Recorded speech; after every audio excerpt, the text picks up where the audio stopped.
Assalamualaikum warahmatullahi wabarakatuh. Alhamdulillahi rabbil alamin wal aqibatu lil muttaqin wassalatu wassalamu ala asrafil anbiya'i wal mursalin sayyidina Muhammad wa ala alihi wa ashabihi ajma'in. Amma ba'd. Ibu-ibu majelis ta'lim yang saya hormati dan dimuliakan oleh Allah, dan anak sekalian yang saya cintai, alhamdulillah segala puji bagi Allah atas rahmat dan petunjuk yang diberikan kepada kita semua, sehingga pada kesempatan sore hari yang sangat berbahagia ini kita diberikan kekuatan oleh Allah untuk sama-sama hadir di tempat ini dengan satu tujuan kita, dengan satu niat kita, yaitu menghadiri acara pengajian bulanan. Mudah-mudahan acara ini dirahmati dan ridai oleh Allah Subhanahu wa taala. Hadirin, semua manusia berkeinginan agar hidupnya berbahagia. Dan semua manusia berkeinginan agar hidupnya ingin dicintai oleh Allah. Saya yakin dan percaya tidak ada satu orang pun yang hidup di dunia ini yang ingin dimurkai oleh Allah. Apalagi ibu-ibu yang hadir di sini. Saya yakin dan percaya bahwa kita semua ini tidak ingin dimurkai oleh Allah. Di samping usaha kita yang giat untuk melaksanakan ibadah kepada Allah, kita juga selalu meminta kepadanya agar kita ini diberikan hidup bahagia, dunia ini bahagia, akhirat pun bahagia. Dengan satu ucapan, dengan satu perkataan yang sering kita baca selesai kita melaksanakan ibadah sholat, dan itu sangat dianjurkan, diperintahkan oleh Allah sebagaimana dijelaskan dalam Al-Quran. Saya yakin dan percaya ibu-ibu hadirin, ayat ini kita sudah hafal semua. Kenapa yang penting kita sholat?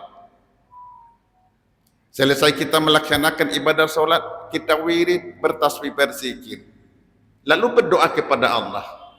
Pada akhir doa kita, pada ujung doa kita, pasti kita akan membaca ayat yang menjelaskan dalam Al-Quran, Rabbana atina fid dunya hasanah wa fil akhirati hasanah wa qina adzabannar. Permohonan kita semua selesai kita melakukan ibadah sholat. Kecuali orang yang tidak sholat, tidak berdoa, kemungkinan besar orang ini tidak pernah membaca ayat ini. Padahal Allah selalu memerintahkan sama kita, wahai hambaku, kita semua ini dipanggil oleh Allah. Berbanyaklah kalian memohon, meminta kepadaku. Kalian minta, aku akan kabulkan. Jangan kalian jadi orang-orang sombong. Ternyata orang sombong itu bukan karena kaya, dengan kekayaan lalu dia sombong. Bukan karena cantiknya, dengan kecantikan lalu dia sombong. Lalu cantik juga itu ada batasnya. Umur 30 cantik, 40 Masya Allah, 50 la haula, 60 insya Allah, 70 innalillah. Ya. Ada batasnya semua. Dan orang yang tidak mau berdoa itu dianggap sebagai orang yang sombong. Sebab kenapa? Karena kita sangat membutuhkan pertolongan dari Allah. Salah satu konsep daripada Rasul itu beri salam ke kanan ke kiri itu tidak langsung ditinggalkan tempat ibadahnya. Sebelum bertasbih, berzikir, lalu berdoa kepada Allah, tidak sama sebagian umatnya. Seakan-akan tidak punya dosa, beri salam ke kanan kiri, langsung ditinggalkan tempat ibadah. Itu tidak menjadi suatu persoalan. Ketika kita punya alasan. Apa alasan kita, Ada urusan yang penting. Mungkin di rumah, dapur, ataupun ada urusan yang sangat penting di kantor kita, di rumah kita. Itu pun Rasul menganjurkan untuk beristighfar 3 kali. lalu kita tinggalkan tempat ibadah kita. Coba kita bayangkan itu, Bu. Coba kita bayangkan selesai kita melakukan ibadah solat, kita puji Allah mengucapkan kalimat Subhanallah, Alhamdulillah, Allah Akbar. Pasti tenang itu pikiran kita, tenang perasaan kita. Kehadiran Allah itu bersama dengan kita, orang itu dekat dengan Allah, orang itu dekat dengan surga, jauh dengan setan, jauhkan dengan neraka.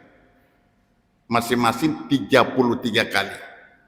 Dikali 5 kali solat kita, berarti berjumlah 165 kali. Dikali 3, berarti berjumlah 495 kali. Bagaimana mungkin Allah itu tidak merasa kasih sayang terhadap kita? Malah kata Rasul, orang yang pertama kali masuk dalam sorga, orang yang selalu memuji kepada Allah, baik dalam keadaan senang maupun dalam keadaan susah. Senang kita puji Allah, susah pun kita harus memuji Allah. Jangan sebaliknya. Kadang-kadang pada saat Allah memberikan kenikmatan sama kita, di situ kita lupa kepada Allah. Tetapi ketika ditimpa suatu kesusahan, baru kita sadar, baru kita ingat, baru kita memuji Allah. Pada senang dan susah tidak ada istilah perbedaan, tetap kita memuji Allah. Sebab kenapa, Ibu? Bentuk pujian kita kepada Allah itu merupakan ibadahnya orang-orang terdahulu. Ibadahnya para nabi, para malaikat, para penghuni bumi, termasuk kita-kita semua ini. Kita ambil contoh ibadahnya para nabi. Nabi Nuh itu, ketika dia naik di atas kapalnya, Allah itu memerintahkan sewaktu datang mati. Allah memerintahkan, Nuh, ketika kamu naik di atas kapal, jangan kamu lupa puji aku, mengucapkan kalimat Alhamdulillah sesuai dengan peringatan dalam Al-Quran. Wa ijastawaita anta wa man ma'aka 'alal fulki faqul alhamdulillahilladzi najjana minal qaumi zalimin. Segala puji bagi Allah yang telah memberikan keselamatan kepada pengikut saya naik di atas kapalnya mengucapkan kalimat Alhamdulillah. Yang tidak mau naik di atas kapal Nabi siapa? Istri dan anaknya. Artinya apa ini, Bu? Nabi Nuh tidak sanggup mengislamkan istri anaknya, bukan hidayah dari Allah. Makanya kalau Allah maunya manusia pasti akan terjadi. Kita hadis ini maunya Allah dan maunya ibu-ibu.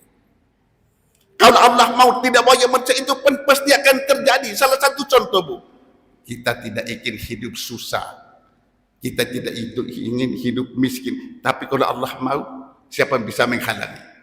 Tetapi kalau Allah tidak mau bagi manusia, apapun mungkin itu bisa terjadi. Salah satu contoh, hampir semua manusia ingin jadi orang sukses, ingin jadi orang kaya, ingin jadi pejabat, ingin jadi anggota DPR, mungkin ingin jadi wali kota. Hampir semua manusia. Tapi kalau Allah tidak menginginkan, apakah mungkin itu bisa terjadi? Sama dengan Nabi Nuh tadi, kepikir istri anaknya masuk dalam Islam, mati dalam Islam, tapi Allah tidak berikan hidayah kepadanya. Makanya ada seorang ulama yang bernama Imam Abdulain As-Samarkandi, beliau pernah berkata bahwa ciri keluarga itu ada 4. Yang pertama, ada keluarga suaminya sorga, tapi istrinya neraka. Ini diibaratkan keluarganya Nabi Nuh. Nabi Nuh itu sorga, tapi istri anaknya itu neraka. Mungkin ada di kalangan kita, Bu, mohon maaf, mungkin suaminya ibu-ibu rajin sholat, rajin baca Al-Quran, rajin berpuasa, tapi istrinya tidak bisa diatur, begitu pun anaknya. Dan itu bisa membawa kita dalam nerakanya Allah. Tapi kadang-kadang, mohon maaf, ada juga sebagian istri sekarang berkata begini sama suaminya, Pak, nanti kalau kita meninggal, Pak, ya, nanti ketemu lagi dalam sorga. Suaminya berikan jawaban, memang sorga simpanan nenekmu. Iya. Walaupun kita sama-sama masuk dalam sorga itu, Bu, sorga yang kita tempat itu belum tentu sama. Sorga itu terdiri dari 7 tingkatan, begitu juga neraka. Selalulah berdoa kepada Allah. Selesai kita melakukan ibadah sholat, ya Allah, yang penting saya bisa masuk sorga, ya Allah. Biarlah sorga yang terakhir saja, ya Allah, yang bernama Darul Maqamah. Jangan Tommy terlalu minta doa itu, ya Allah berikan saya sorga Firdaus, tapi ibadahnya bisa dihitung. Ya, mintalah ya sesuai dengan ibadah kita. Maka saya tidak setuju. Jangan minta langsung sorga Firdaus. Bagaimana mau masuk sorga Firdaus, ibadah kita berapa? Ya, mintalah surga yang terakhir saja yang bernama Darul Maqamah. Ternyata istana Persiden mana saya tadi jauh lebih bagus daripada surga yang terakhir, jauh lebih bagus daripada surga yang terakhir. Hadirin. Lalu ada keluarga kedua, ya. Suami neraka, tapi istrinya surga. Ini diibaratkan keluarga Firaun. Firaun itu neraka itu, Bu, tapi istrinya salah satu penghuni surga. Makanya, Bu, ada 4 wanita penduduk surga. Kenapa bisa taat kepada perintah Allah dan juga patuh kepada suaminya? Siapa 4 orang ini? Yang pertama, istri Nabi yang bernama Siti Khadijah. Salah satu istri Nabi yang paling dirindukan oleh Nabi walaupun dia sudah meninggal. Nabi selalu menyebut namanya. Malah suatu ketika Nabi itu sementara dulu dengan Siti Aisyah.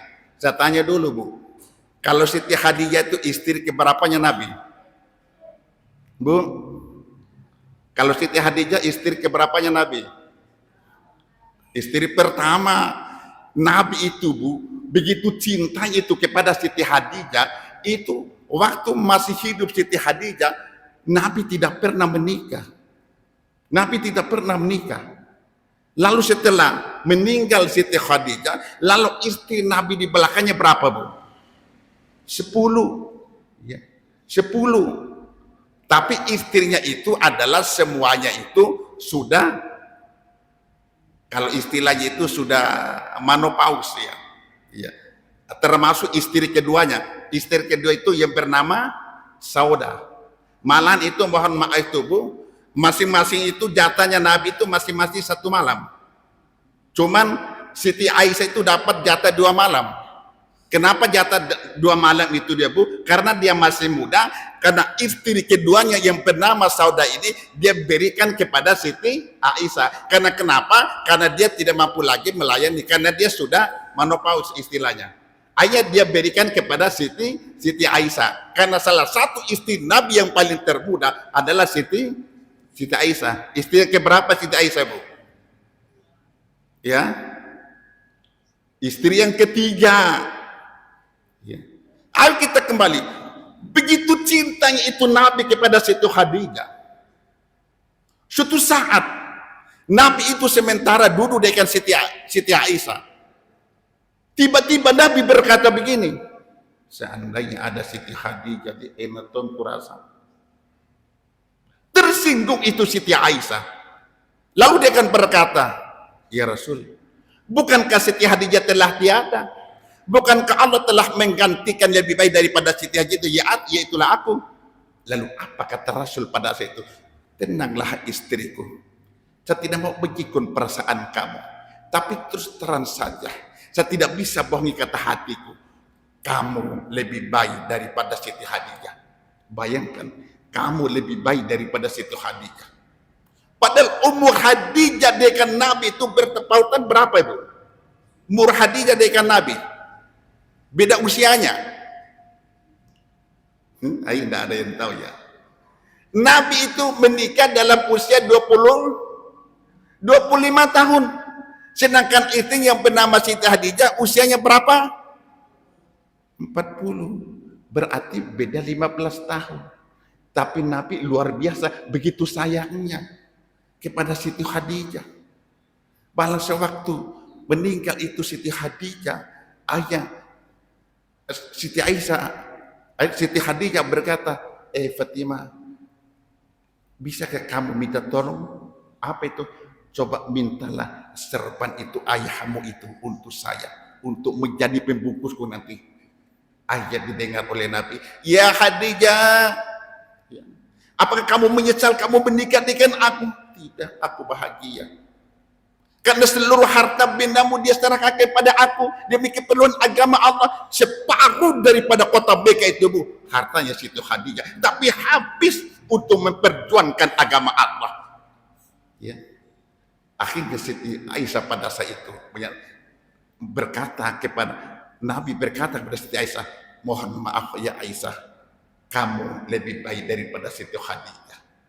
Padahal aku terpikir, apa kekurangan Siti Aisyah? Salah satu istri Nabi yang paling cantik, yang paling muda. Begitu cantik itu Siti Aisyah itu, Bu. Itu pipinya itu Masya Allah, warnanya itu kemerah-merahan. Warna asli, belum ada campurannya.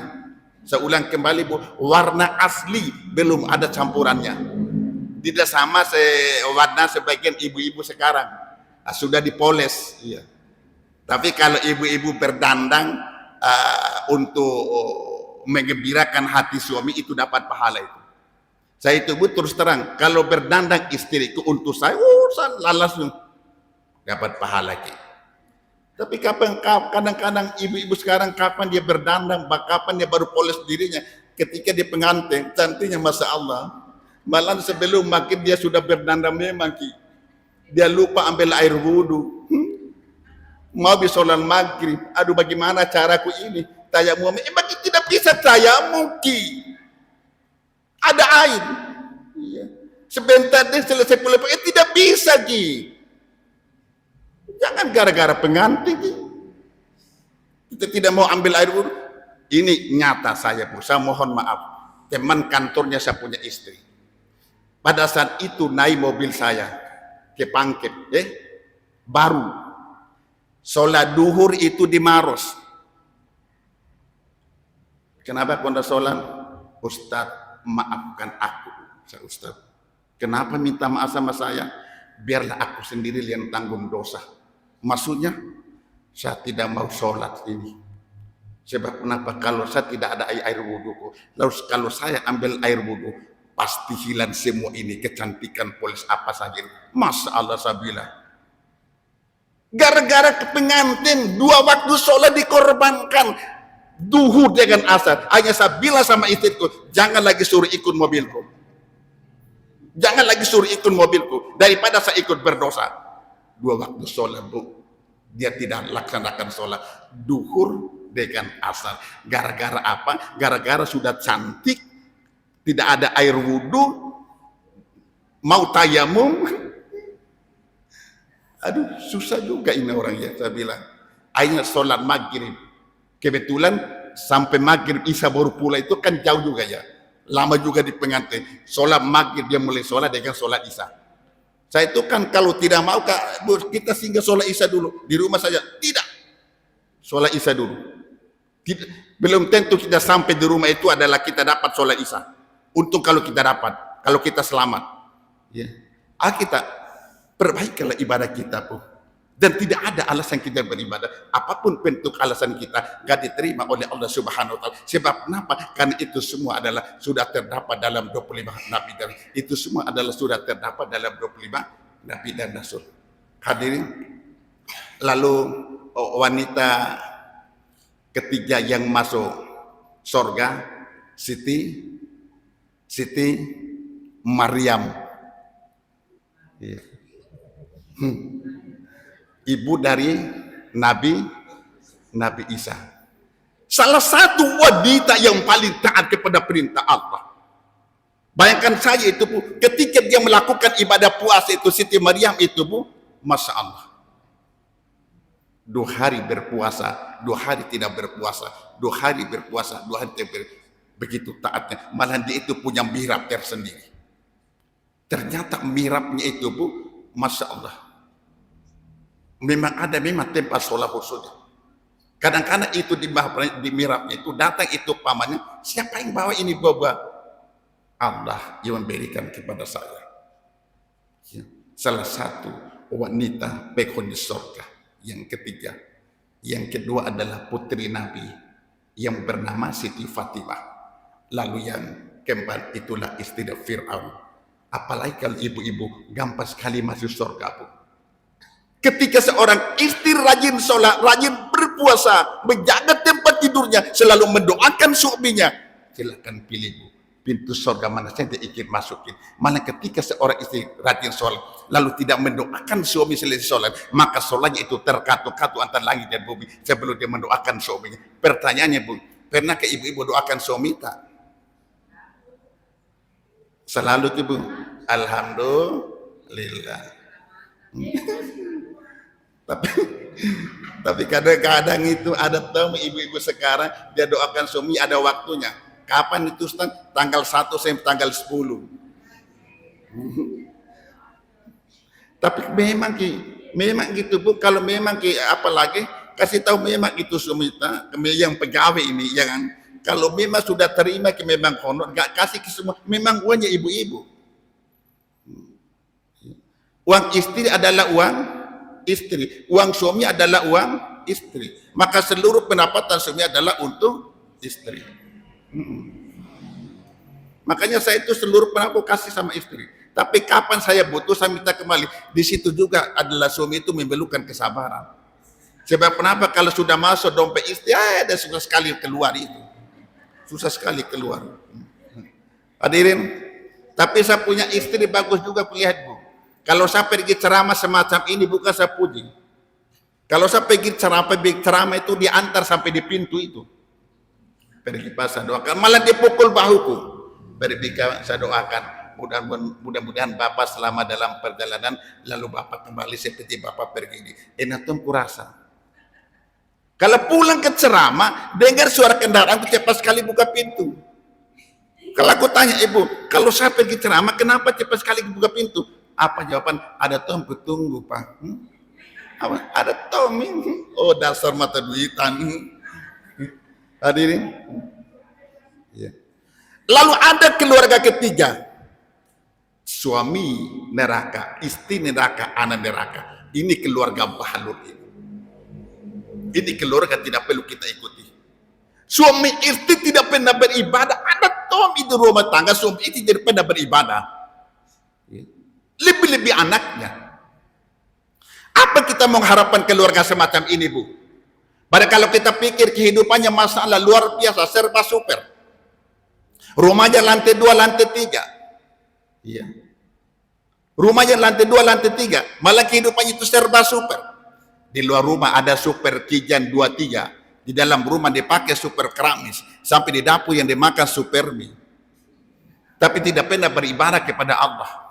Ini diibaratkan keluarganya Abu Jahal, Abu Lahab, Abu Sufyan. Mudah-mudahan kita tidak seperti keluarga ini. Perbaikilah ibadah kita. Yang jelas kita tidak ada alasan kita beribadah. Makanya pantas Allah menjelaskan dalam Al-Quran, masalakakum fi sakar. Apa yang menyebabkan kalian masuk dalam neraka sakar? Dijawab, qalu lam naku minal musalli. Karena sewaktu kami hidup di dunia, kami tidak pernah melaksanakan namanya ibadah sholat. Tidak ada alasan kita di sholat. Iya, tidak ada alasan. Dan itu tidak cukup dengan sholat fardu itu saja pun yang membawa kita ke dalam surganya Allah. Harus tambah dengan ibadah-ibadah sholat sunat. Tahajud Bu, 2 rakaat yang penting rutin. Duha biar 2 rakaat yang penting rutin. Susah bangun tahajud Ustaz? Tidak susah gitu. Makanya kalau orang susah bangun tengah malam, itu menurut Ali Jabir, itu ada hadis dibacakan itu, mohon maaf, itu orang sudah terlalu kotor itu hatinya. Itu terlalu kotor itu hatinya. Kalau orang itu cepat bangun tengah malam, akan terbangun sendiri itu Bu. Berarti orang itu memikirkan ada kehidupan setelah kematian.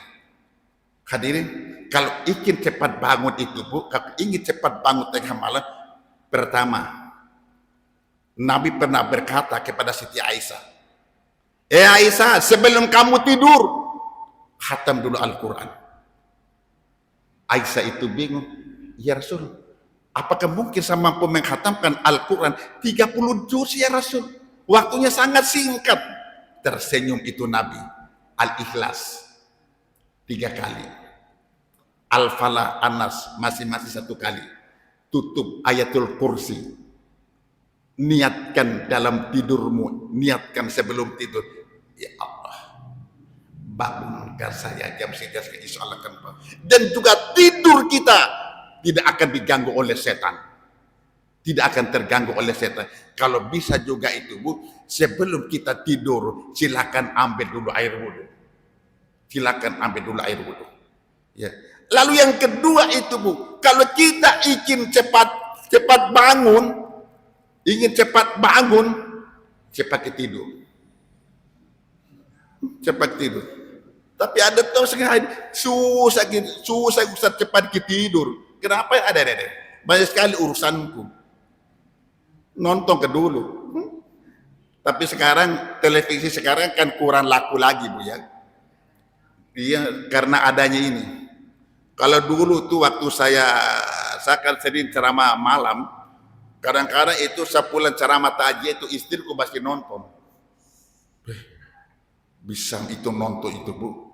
Tapi sekarang tidak pernah nonton. Malah saya punya televisi itu nganggur kuliah. Tidak pernah bunyi-bunyi itu televisiku. Iya. Melainkan ini saja. Iya. Saya juga itu kalau saya mau tidur ini yang kasih tidur saya. Tapi saya putar ceramah, putar mengaji. Iya. Tidak ada putar lagu dangdut, enggak. Putar ceramah, ngaji, baru tidur nih. Iya. Kadang-kadang itu. Tapi saya itu kalau tidur insya Allah kalau cepat tidur jam 1 itu sudah bangun. Tapi saya tidur lagi. Insya Allah jam 3 itu saya bangun lagi. Yang penting ya Allah bangunkan sejam sifin ya Allah, insya Allah akan terbangun itu. Ya. Tahajud untuk apa? Untuk menambah daripada nilai sholat fardu kita. Sholat fardu kita pasti ada kekurangannya yang bisa menutupi itu namanya sholat sunat. Duha Bu, biar 2 rakaat. Pernah ke ibu-ibu sholat duha? Sholat duha itu ada ulama berkata 8 sampai 12 rakaat, tapi yang paling kuat adalah 8 rakaat. 2 rakaat saja kita laksanakan itu akan dijauhkan daripada sifat lupa. Apalagi namanya manusia itu pasti ada namanya sifat lupa. Apalagi kalau sudah umur 60, 70, 80, sudah itu. Malah saya pernah itu ada kiriman, ya. Ada kiriman dari WA saya, dari HP. Ya.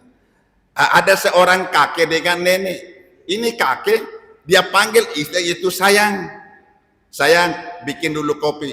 Sayang, apa dimakan di dalam? Didengar oleh cucunya. Kakek, dia panggil nenek, luar biasa bahagianya, panggil sayang. Apa jawaban kakeknya? Nak, aku lupa itu nama nenekmu. Saya kira dia lupa katanya karena sudah umur 90. Iya, sholat duha. Tapi insya Allah itu kadang-kadang saya heran juga ada tuh orang umur 90 tahun 100 tahun masih kuat fisiknya. Ada itu yang naik jemaah haji ini Bu, jemaah cara baca kemarin 119 tahun dia pernah ke dia nonton itu. 119 tahun masih kuat. Sebenarnya itu dia berangkat itu tahun 2046 harus dia berangkat itu tahun 2046 berarti masih ada 23 tahun tapi dia difasilitasi karena sudah umurnya lebih 1 tahun mungkin begitu dia daftar langsung dia berangkat. Bagus juga pemerintah kalau begitu ya. Iya. Ya, makanya itu Bu, sekarang naik tanda suci setengah mati. Kalau di Kota Makassar daftar sekarang, teman saya tadi waktu saya pergi ibadah pergi di cara haji tadi, katanya itu 35 tahun baru bisa berangkat. Bayangkan, kalau seperti umur saya sudah 56 tahun sekarang, kalau 30 tahun saja berarti sudah 86 tahun baru bisa berangkat. Susah kan haji. Ada teman saya berkata, itu sekarang siapa? Tidak, sudah memang ditara. Memang sekarang luar biasa. Sekarang yang berangkat saat ini yang daftar itu kalau tidak salah itu tahun 2010 ya. Mohon maaf.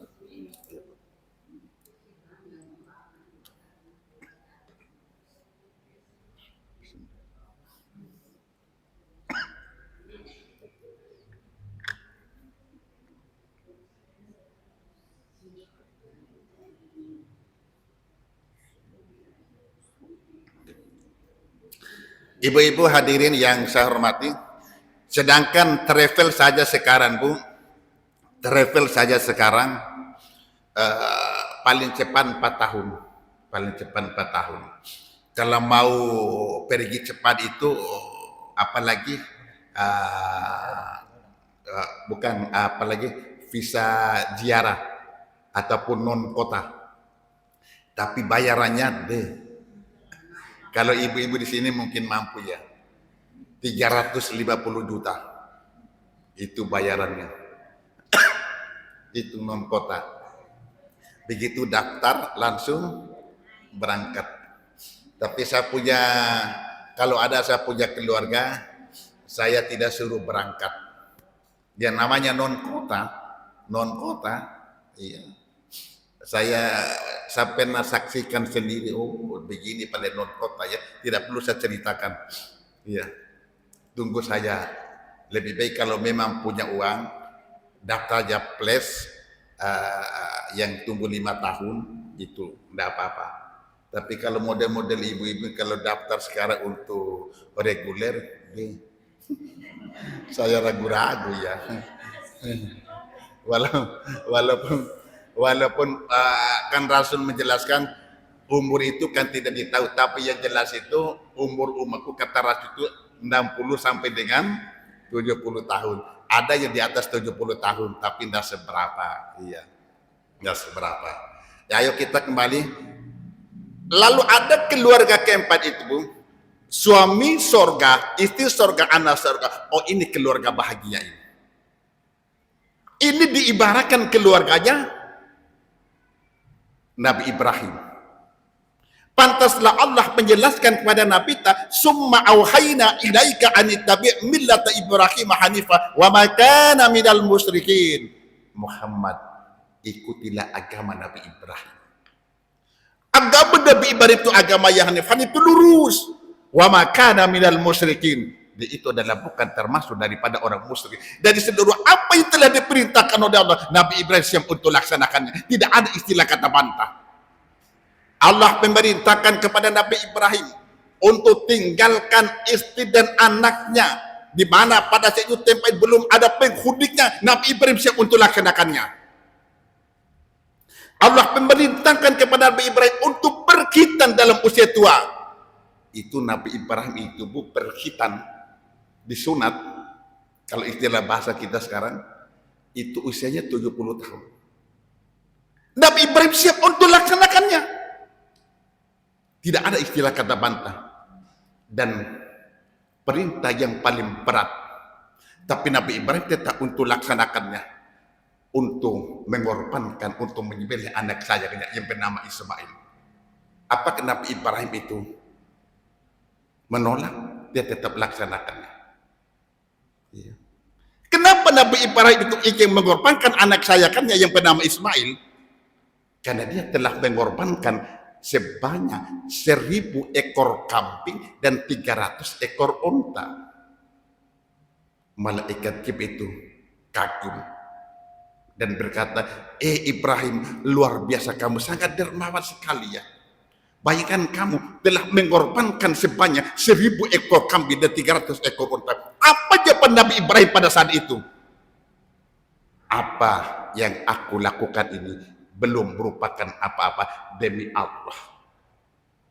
Kalau aku punya anak, lalu Allah memerintahkan kepada aku untuk mengorbankan sepunyanya, siap untuk laksanakannya. Kenapa Nabi Ibrahim berkata demikian Bu? Karena pada saat itu belum dikasih keturunan, belum dikasih anak. Ketika datang di kota Mekah di Mina, Nabi Ibrahim berdoa, ya Allah, berikan kepadaku anak yang saleh. Rabbi habli minas salih. Diberilah anak yang saleh yang bernama yang bernama siapa Bu? Ismail. Aduh. Ya. Setelah anak itu berusia 7 tahun, riwayat lain menceritakan berusia 12-13 tahun, Allah memerintahkan kepada Nabi Ibrahim, Ibrahim, bayar najarmu. Najar iya. Bukankah kamu telah berkata, bukan kamu telah bernajar, jangankan kambing, jangankan unta, kalau aku punya anak, kalau Allah memerintahkan kepada aku untuk mengorbankan saya punya anak, saya siap untuk laksanakannya. Sekarang kau sudah punya anak, laksanakan. Ini lewat mimpi. Dia melamun Nabi Ibrahim. Apakah ini datang dari Allah ini atau datang dari setan? Dia tebus dengan penyembelihan sebanyak 1000 ekor kambing. Akhirnya Allah menyatakan, bukan itu yang aku minta, anakmu. Iya, dia tebus lagi dengan penyembelihan lagi. Ternyata malam ketiga dia bermimpi lagi yang sama, anakmu yang aku minta. Akhirnya dia panggil anaknya. Ya bunayya inni ara fil manami, wahai anakku, semalam aku bermimpi, sini dulu nak. Semalam aku bermimpi bahwa Allah memerintahkan kamu, membiarkan aku untuk mengoperasikan kamu. Bagaimana pendapatmu ya anakku? Ya abatif al-matu baru saja tidur insyaallah ma'asabiri. Wahai ayah, kalau memang itu adalah perintah dari Allah, laksanakan. Tidak ada istilah kata bantah. Ini anak yang soleh. Ayat Nabi Ibrahim dia ikat doanya, Rabbi habli minas salin, ya Allah berikan kepadaku anak yang saleh. Ya. Akhirnya dia laksanakan korban itu anaknya, pergi untuk melaksanakan suatu perintah Allah. Di mana itu? Di Mina. Di tengah jalan digoda oleh iblis. Ibrahim, kamu tidak lihat parasnya itu begitu tampan, kenapa kamu ingin mengorbankan anakmu? Itu tidak ada urusan dengan kamu iblis, ini perintah. Mikir. Singkat cerita itu Bu, sekarang yang diminta sama kita itu Bu, bukan seluruh harta beda kita, bukan 10 juta, bukan 5 juta, paling tidak ada. Kalau di sini berapa ya? Di sini 2 juta, malahan ada yang 1.800.000. Ada juta di mana-mana saya lihat itu, kalau saya pergi ke Ramadan adanya 2.100.000. Yang diminta sama kita cuman 2 juta. Pantaslah kata Rasul, orang yang mampu berkorban lalu dia tidak mau berkorban, jangan dekati tempat sholat. Kalau bukan dia mati Nasrani, mati Yahudi. Bahkan kalau bukan dia mati Nasrani, mati Yahudi. Cuma korban itu Bu gampang sekali kalau kita mau tabung itu. Kalau 2 juta itu dihitung 1 tahun itu, kalau kita tabung itu berapa itu per bulan itu kena? Ya, berarti berapa kira-kira? 150 ya, 150 gitu. 1 bulan. Itu kalau di masjid saya itu kadang-kadang di arisan. Sebab kenapa? Karena memang ekonominya di bawah standar dia semua. Arisan itu ringan. Ya. Saya juga alhamdulillah, tapi kemarin saya tidak korban kemarin ya, tahun kemarin. Tidak tahu apa kemarin, karena tahun kemarin itu saya kena musibah. Saya punya anak nabrak orang di Kena Ponto. Iya. Di situ tidak perlu saya cerita, banyak sekali kehabisanku pada saat itu. Untung anaknya orang tidak meninggal. Tapi luar biasa, 1 bulan itu proses di polisi. Ya, akhirnya saya tidak korban pada saat itu. Ya, ayo kita kembali, kita 2 juta saja. Pantas kata Rasul itu, jangan dekati tempat sholat kalau orang itu mampu berkorban lalu dia tidak mau berkorban. Ya, hadirin, itu Nabi kita itu para hadirin, itu korban itu para hadirin. Misalnya saja satu orang yang korban di situ, anggap 1 ekor kambing, itu sudah terwakili seluruh keluarga itu yang ada di situ. Misalnya keluarga kita di rumah tangga kita, anggaplah sampai disahkan 5 orang, cukup mewakili 1 orang saja tidak apa-apa. Ini kalau kita berbicara tidak mampu. Salah satu contoh itu Bu yang Nabita dia berkorban berapa ekor Bu? Nabi kita dia berkorban itu 2 ekor. Ya. 1 ekor adalah untuk keluarganya, 1 ekor adalah untuk umatnya. Ya. Keluarga Nabi itu berapa itu Bu?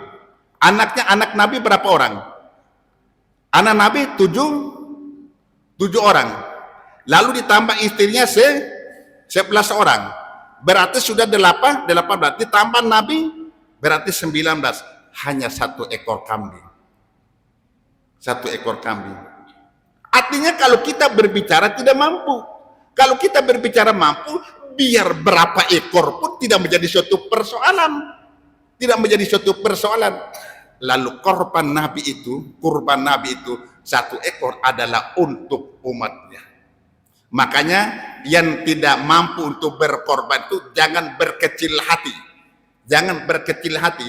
Sudah diwakili oleh Nabi. Kalau kurban Nabi jelas diterima, tapi kalau kurban kita belum tentu. Sebab kenapa? Kadang-kadang banyak tuntutan tak. Iya. Apalagi seperti di kompleks saya itu bukan 3 masjid. Kadang-kadang dia ambil perbandingan. Di sana 2.100.000, di sana 1.900.000, di sana itu. Lalu hitung lagi berapa didapat yang korban. 3 kilo, di sana 4 kilo, ke sana deh. Lalu murah. Kita ambil perbandingan, jangan Ki. Yang namanya korban itu ikhlas. Kadang-kadang ada yang berkata, kenapa kecil sapinya? Saya kasih tahu waktu Rafa itu, biar kecil sapinya tetap Tom dapat 3 kilo, 5 kilo. Iya. Bukan karena kecil sapinya itu sedikit juga aku dapat. Tidak. Sudah targetkan memang 5 kilo. Kalau di kompleks itu 5 kilo rata-rata. Saya pikir banyak sekali ini ya.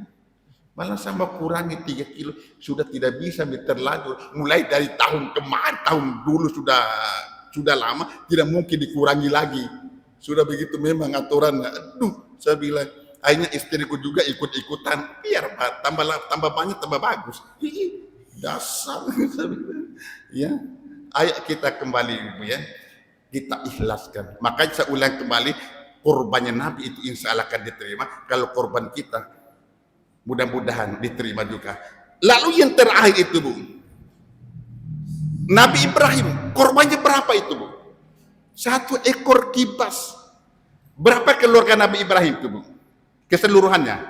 Ada yang tahu Bu? Ayo. Nabi Ibrahim korbannya itu 1 ekor dengan keluarganya, istrinya 2 orang. Lalu ditambah anaknya 2 orang. Berarti 5 orang. Cuman 1 ekor kambing. Saya ulang kembali, ini kalau kita berbicara tidak mampu. Kalau kita berbicara mampu, biar 5 ekor dalam satu rumah tangga tidak menjadi suatu persoalan. Makanya saya ulang kembali, beruntunglah orang-orang yang diberikan kelebihan harta oleh Allah, lalu dia mau belanjakan di jalan Allah Subhanahu wa Ta'ala. Maka orang itu insya Allah, kalau dia meninggal menghadap ilahi rabbi nanti, insya Allah kuburnya itu akan diberikan, diluaskan oleh Allah Subhanahu wa Ta'ala. Makanya Ibu, jangan kita jadi orang kikir. Orang kikir itu tidak akan mencium yang namanya bau surga. Oleh karena mudah-mudahan apa yang saya sampaikan ada hikmahnya. Insyaallah kalau ada umur panjang kita akan ketemu kembali.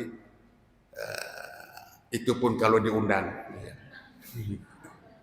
Karena tadi adik kita dia telepon saya sementara mau pergi acara haji, universitas haji ya. Ya bisa gitu insyaallah sore. Lalu dia bilang SMS lagi jam 4 lewat 15. Ternyata jam 5.15 belum ada orangnya. Itu pengalaman saya itu kalau ceramah sore, insya Allah 4:30 itu baru kumpul ibu-ibu. Rata-rata itu di mana-mana. Mudah-mudahan ada hikmahnya, ada manfaatnya. Kurang lebih mohon dimaafkan. Usiku wa nafsi bitaqwallah. Assalamualaikum warahmatullahi wabarakatuh. Yang kita ceramah